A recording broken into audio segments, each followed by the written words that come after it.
Είμαστε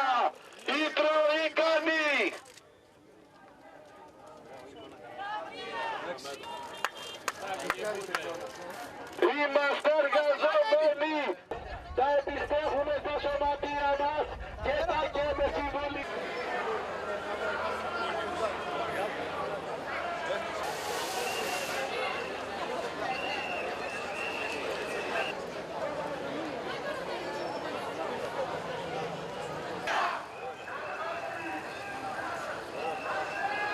Καταργεί ουσιαστικά την υπηρεσία, η οποία αυτοχρηματοδοτείται. Κάλυπτε το κόστος της με τα έσοδα που είχε. Δεν επιβαρύνει τον κρατικό προϋπολογισμό, δεν επιβαρύνει το χρέος, δεν το αυξάνει ούτε και θα το μειώσει.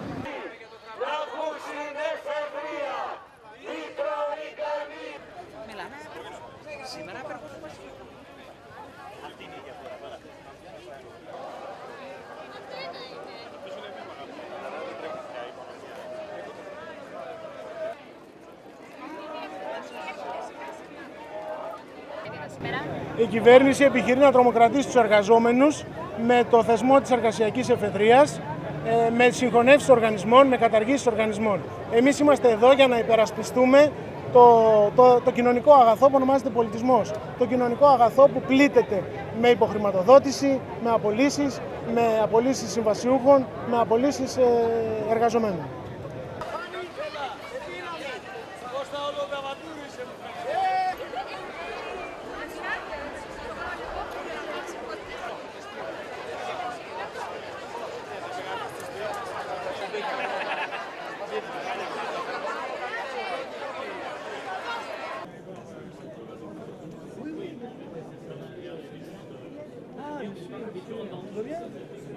Les dirigeants, qu'ils soient politiques ou monétaires, ne sont pas à la hauteur de la situation. C'est-à-dire qu'en permanence, ils mettent de l'huile sur le feu, ils inquiètent les investisseurs, ils nous font croire que la Grèce peut faire défaut, etc. Et donc, c'est ça qui est dramatique. Parce qu'aujourd'hui, ce dont a besoin, je dirais, un investisseur ou tout simplement les marchés, c'est d'avoir une direction, une visibilité, une crédibilité. Donc si on ne donne pas de direction, à ce moment-là, on est effectivement menacé par une crise qui peut durer assez longtemps.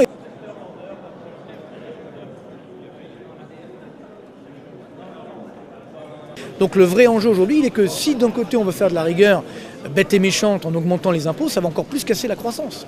Donc il faut dans le même temps faire de l'assainissement budgétaire, c'est pas pareil que la rigueur, ça veut dire qu'on va réduire les dépenses publiques, par exemple les dépenses de fonctionnement, et dans le même temps il faut des soutiens à l'économie. Donc il faut par exemple que l'euro baisse, il faut avoir un euro plus faible, des taux d'intérêt qui baissent, peut-être un budget fédéral qui fasse une politique d'investissement.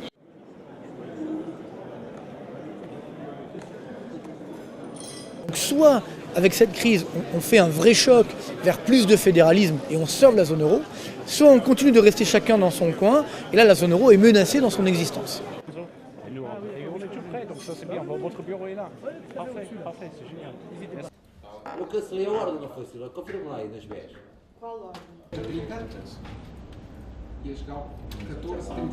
Provavelmente um default da Grécia obrigaria Portugal a adiar o regresso aos mercados financeiros e ao mercado de dívida, uma vez que até provavelmente teria que pedir um segundo pacote de ajuda. E, portanto, nesse caso, os mercados de dívida ficariam completamente fechados para Portugal.